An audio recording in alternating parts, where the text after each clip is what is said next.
नमस्कार। VIP news में आप सभी का बहुत बहुत स्वागत है। आपके साथ मैं हूं पल्लवी परिहार और शुरुआत करेंगे खबरों की। कांकेर के पूर्व सांसद मोहन मंडावी को ग्राम सुरही और तेलावत में चल रहे राम सत्ता कार्यक्रम में मुख्य अतिथि के रूप में आमंत्रित किया गया। उनके साथ अभय चोपड़ा और अन्य लोग भी शामिल रहे। वहीं इस कार्यक्रम के दौरान मंडावी ने राम सत्ता गाना गाकर लोगों का उत्साह बढ़ाया। उन्होंने गांव वालों से एकजुट रहने और नशे से दूरी बनाए रखने की अपील की। इसके अलावा बीजेपी के सदस्यता अभियान के तहत कई लोगों को पार्टी में शामिल भी कराया गया।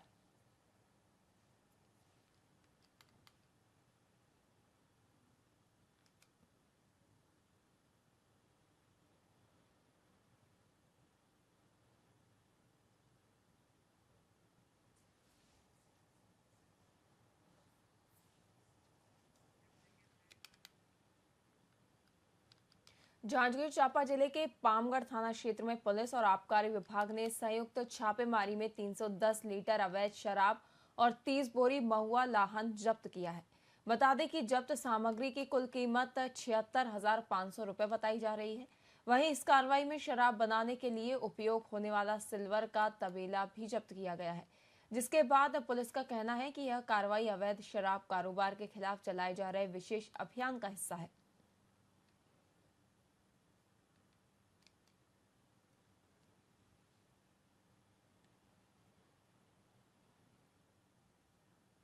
पामगढ़ पुलिस को मुखबिर से सूचना मिली थी कि पामगढ़ थाना क्षेत्र के कमरीत गांव में कुछ लोगों के द्वारा अवैध शराब निर्माण कर बिक्री किया जा रहा है, जिस पर पुलिस और आबकारी की संयुक्त टीम के द्वारा वहां पर छापेमारी की कार्रवाई की गई, जिसमें लगभग 300 लीटर महुआ शराब तथा शराब बनाने की महुआ लाहन के 15 बोरा 30 बोरा महुआ लाहन और 15 उसमें बर्तन जब्त किए हैं। इसमें पूरी कार्रवाई में पुलिस और आबकारी की टीम साथ में रही। पामगढ़ पुलिस को मुखबिर से सूचना मिली।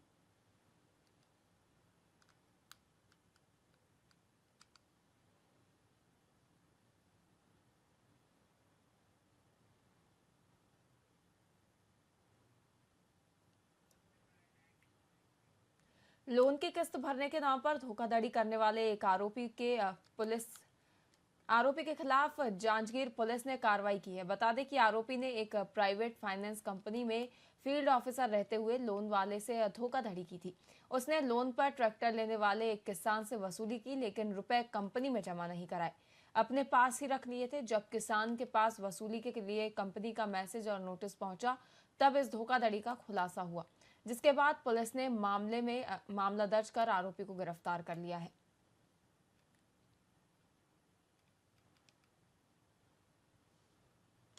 राहुल यादव पिता छतराम यादव, जो कि एक ट्रैक्टर लेने के नाम पे आवेदिका अच्छेमती साहू से 1,50,000 रुपए उसका फाइनेंस हुआ था श्री राम फाइनेंस पे, जिसको पूरा ले लिया पटाने के नाम पे और उसको 30,000 रुपए इसके उसमें जमा किया अकाउंट में।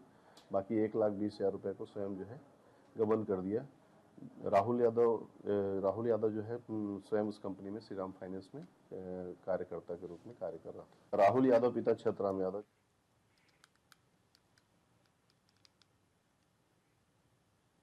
बलौदा की जीडी कॉलोनी में चोरों ने एक रात में 4 सोने घरों को अपना निशाना बनाते हुए लाखों रुपए के सोने चांदी के जेवरात चोरी कर लिए।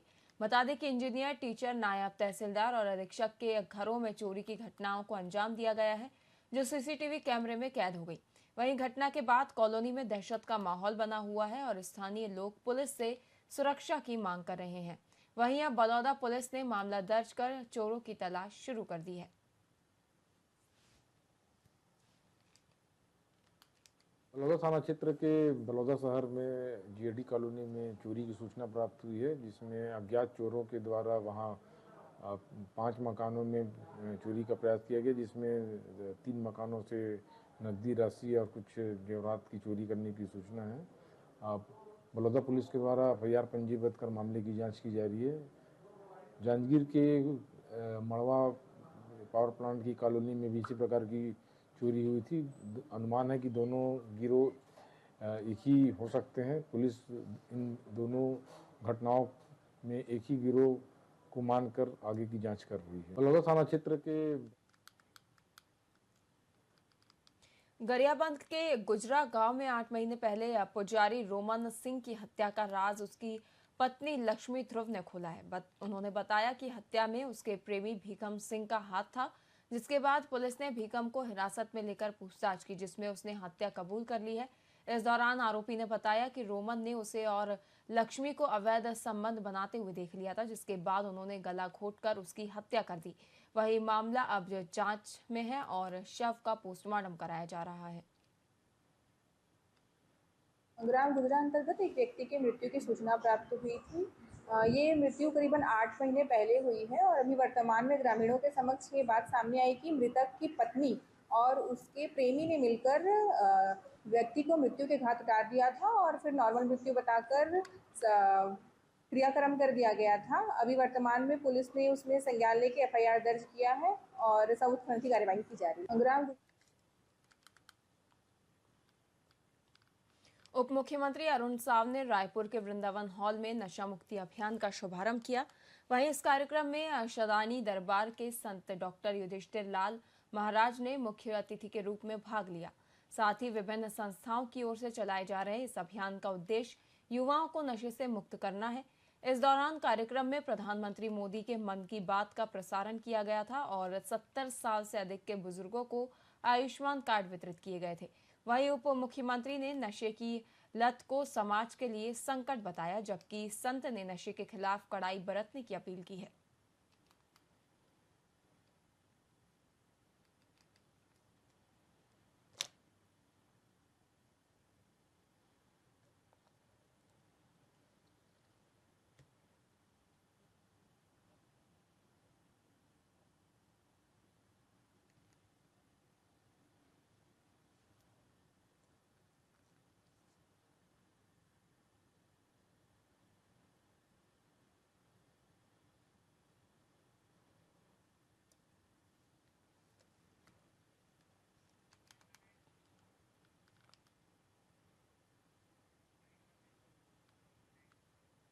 बीजापुर के चिन्ना गेलोर सीआरपीएफ कैंप से डिमाइनिंग ड्यूटी पर कुछ जवान निकले थे। वहीं इस दौरान माओवादियों की ओर से लगाए गए आईईडी ब्लास्ट हो गए, जिससे 5 जवान घायल हो गए, जिसके बाद प्राथमिक उपचार के लिए सभी घायलों को जिला मुख्यालय लाया गया।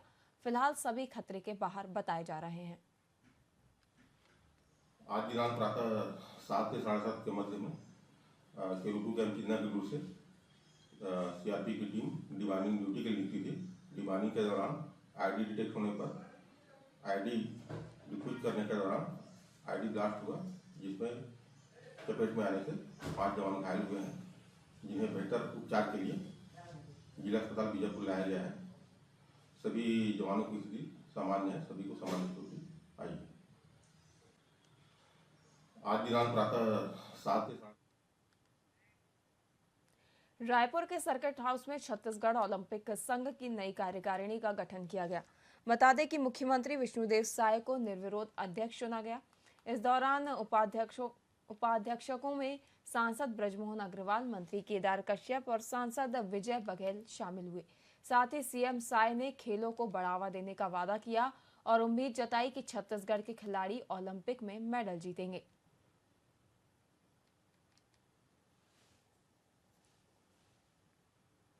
आज छत्तीसगढ़ ओलंपिक संघ का बड़ा महत्वपूर्ण और गरिमामयी कार्यक्रम था और पिछले दिनों छत्तीसगढ़ ओलंपिक संघ का चुनाव संपन्न हुआ है, जिसमें भारतीय ओलंपिक संघ की तरफ से ऑब्जर्वर के रूप में श्री दिग्विजय जी पधारे थे और यहाँ के रिटर्निंग ऑफिसर चुनाव के श्री अशोक अग्रवाल जी थे और उन्होंने बहुत शांतिपूर्वक इस चुनाव को संपन्न कराया।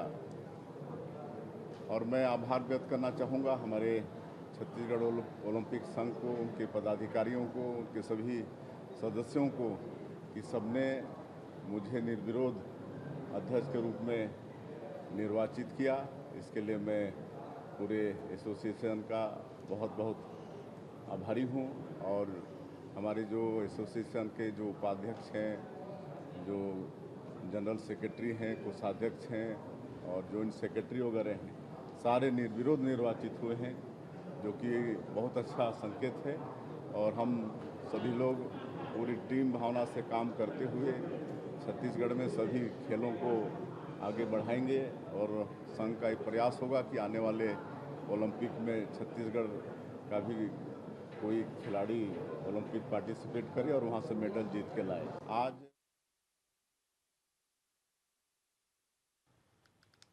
मुख्यमंत्री विष्णुदेव साय ने अपने निवास कार्यालय में प्रधानमंत्री नरेंद्र मोदी के मन की बात कार्यक्रम सुना, जहां स्वास्थ्य मंत्री श्याम बिहारी जायसवाल, विधायक गोमती साय, विधायक भैयालाल राजवाड़े सहित अन्य पदाधिकारी गण भी मौजूद थे। गौरतलब है कि प्रधानमंत्री नरेंद्र मोदी के मन की बात कार्यक्रम में उन्होंने अपने अमेरिका प्रवास एक पेड़ मां के नाम अभियान से प्रेरित होकर रोज एक पेड़ लगाने का संकल्प लेने वाले तेलंगाना के KKN राजशेखर संथाली भाषा को सहेजने के लिए रामजीत टुडू के प्रयासों और औषधीय पौधों को सुरक्षित करने के लिए मदुरई की रहने वाली शिक्षिका शुभाश्री के योगदान का भी जिक्र किया।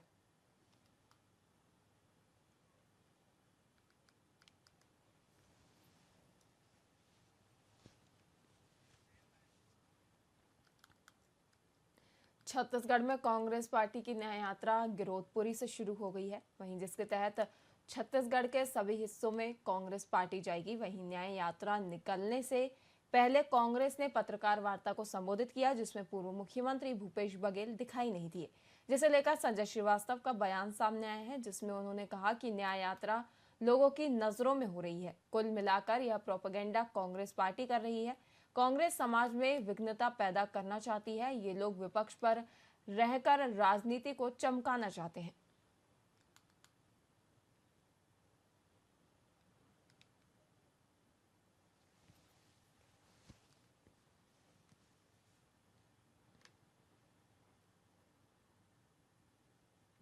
है कि कांग्रेस की ये यात्रा का नाम जरूर न्याय यात्रा दिया गया है, जिसको लीड दीपक वैद्य जी कर रहे हैं। लोगों की नजरों में ये न्याय यात्रा हो रही है, कांग्रेसियों की नजरों में ये न्याय यात्रा हो रही है, लेकिन दीपक वैद्य जी के लिए अन्याय यात्रा हो रही है। इस न्याय यात्रा में कोई सहयोग किसी भी प्रकार का कांग्रेस का या नेताओं का, जैसा आप स्वयं कह रहे हैं कि भूपेश बघेल जी कहीं है, TS बाबा कहीं है, कहीं कोई है, कुल मिलाकर एक प्रोपेगेंडा और एक गलत चीजों को फ्रेमवर्क करने की कोशिश कांग्रेस कर रही है, जिसमें वो सफल नहीं होने वाली है। इस देश के अंदर में समाज में विघ्नता पैदा करना, समाज की भावनाओं को हताहत करना, लोगों में फूट पैदा करना, ये काम कांग्रेस ने 50 साल में किया, भूपेश बघेल जी ने 5 साल में किया छत्तीसगढ़वादी के नाम पर, और वही अब विपक्ष में रहकर, जबकि उन सब चीजों को छत्तीसगढ़ की जनता ने दरकिनार कर दिया, बावजूद इसके समाज में आपसी टूट-फूट हो, तोड़-फोड़ पैदा करके वो अपनी राजनीति को चमकाना चाहते हैं। लेकिन सौभाग्य कहूं या दुर्भाग्य कहूं, किसके लिए क्या सौभाग्य होगा दुर्भाग्य होगा, ये एक आज भी नहीं है। एक समाज के लिए नया यात्रा की बात करते हैं, लेकिन उसमें भी ये कांग्रेस के नेता एक नहीं है। इससे बड़ी विडंबना और दुर्भाग्य नहीं हो सकता। देखिए, मुझे भाजपा प्रदेश महामंत्री संजय श्रीवास्तव ने खाली पदों पर भर्ती को लेकर बयान दिया है। उन्होंने कहा कि इससे बेरोजगार छात्रों को लाभ होगा। साथ ही सीएम विष्णुदेव साय के सख्त निर्देश हैं कि सभी खाली पदों पर भर्ती की जाए। वहीं श्रीवास्तव ने स्पष्ट किया है कि भूपेश बघेल की सरकार के समय की तरह पारदर्शिता का अभाव नहीं होगा और सभी भर्ती प्रक्रियाएं पूरी पारदर्शिता के साथ की जाएंगी।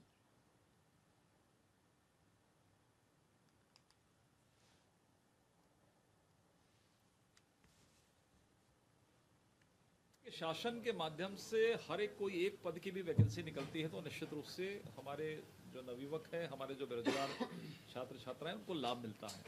और माननीय विष्णुदेव साय जी की सरकार, बीजेपी की सरकार का पूर्णतः फोकस है कि जितने भी पद खाली हैं उनको तत्काल निकलकर उस पर नियुक्ति किया जाए। लेकिन ये नियुक्ति विशुद्ध रूप से पारदर्शिता के साथ में होगी। भूपेश बघेल की सरकार के समय जैसे हाल हुआ था, जो घोटाले हुए थे, वो नहीं होंगे। जो उसके लायक होगा, जो उस पर सफल होगा, उनकी नियुक्ति निश्चित रूप से की जाएगी। सरकार लगातार इस पर फोकस कर रही है। देखिए, शासन के माध्यम से हर एक कोई एक पद की भी वैकेंसी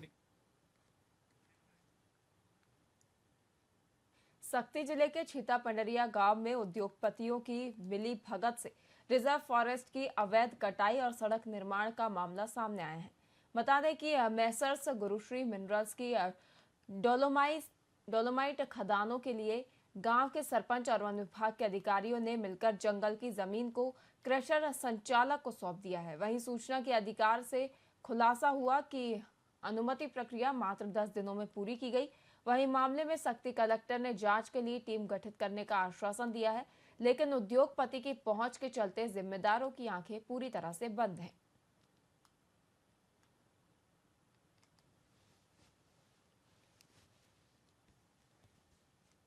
हमें लोगों से प्राप्त हुई थी शिकायत के अनुसार कि वहाँ के सरपंच ने जो है बिना अनुमति लिए जो है वो जो सड़क थी जो रिजर्व फॉरेस्ट से गुजरती थी वो उपयोग करने के लिए किसी और को दे दी है।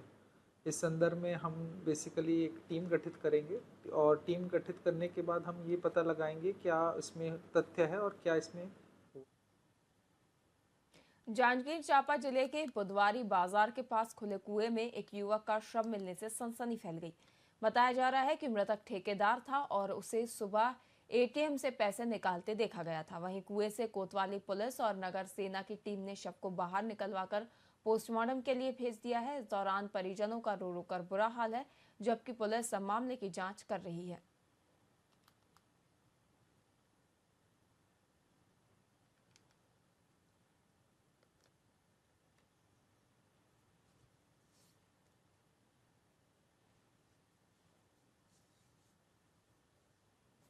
कुएं में गिरने के एक व्यक्ति कुएं में गिरने की सूचना प्राप्त हुई थी, जहां पर जाकर देखा गया, जिसको निकालने पर पता चला कि योगेंद्र शर्मा के रूप में इसकी पहचान हुई है। मर्ग पंचनामा किया गया है, कार्रवाई में जांच की जा रही है। व्यक्ति जो है वहां पर सुबह 4 बजे घर से निकला था, ऐसी जानकारी मिली है। किस समय गिरा है इसकी जांच की जा रही है। गांधी चौक में कुएं में गिरने के एक व्यक्ति कुएं में गिरने की सूचना प्राप्त हुई थी, जहाँ पर जाकर देखा गया, जिसको निकालने पर पता चला कि योगेंद्र शर्मा के रूप में इसकी पहचान हुई है। मर्ग पंचनामा किया गया है, कार्रवाई में जांच की जा रही है। व्यक्ति जो है वहां पर सुबह 4 बजे घर से निकला था, ऐसी जानकारी मिली है। किस समय गिरा है इसकी जांच की जा रही है। रायगढ़ में जिंदल के सिक्योरिटी गार्ड ने ठेका कर्मियों के 3 कर्मचारियों को पीटने के बाद घंटों तक बंधक बना लिया। वहीं घटना के बाद स्थानीय निवासियों ने जिंदल प्लांट के पास चक्का जाम कर दिया और नारेबाजी शुरू कर दी। बता दें कि प्रदर्शनकारियों और जिंदल अधिकारियों के बीच वार्ता हुई, जिसमें उनकी मांगों को 3 दिन में पूरा करने का आश्वासन दिया गया है। यदि मांगें पूरी नहीं होती हैं तो धरना प्रदर्शन किया जाएगा।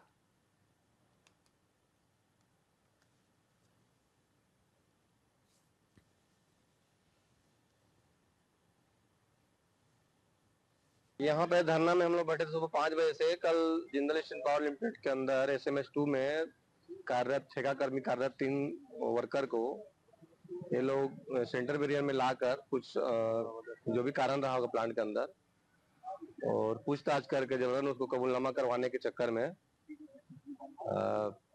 मारपीट की उनके साथ बेरहमी से 3 वर्करों के साथ में। तो उन लोगों को लेके हम लोग आज यहाँ बैठे थे सुबह हड़ताल में, सर्वदलीय हम लोग सब एक साथ मिल के, और अंदर में आश्वासन अभी जिंदल प्रबंधन 5 घंटे बाद हम लोग को बुलाया था मीटिंग के लिए और हम सब बिंदुवार वहां पर जाकर चर्चा हुआ था। उसमें इन लोगों के साथ जो भी दुर्व्यवहार हुआ, मारपीट हुआ, उसका इलाज के लिए वो लोग उनका भरपाई के लिए उनका तनख्वाह जो बैठेंगे 15 दिन से 1 महीना, वो जिंदल भरपाई करेगा, उनका खर्चा उठाएगा।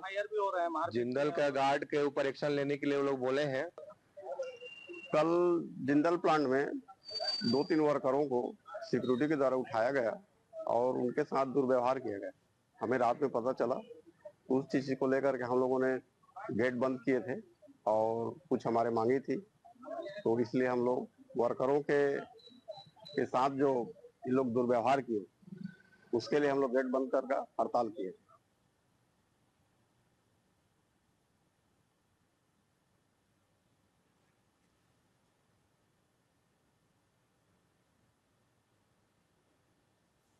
फिलहाल के लिए खबरों में इतना ही। देखते रहिए VIP न्यूज़। नमस्कार।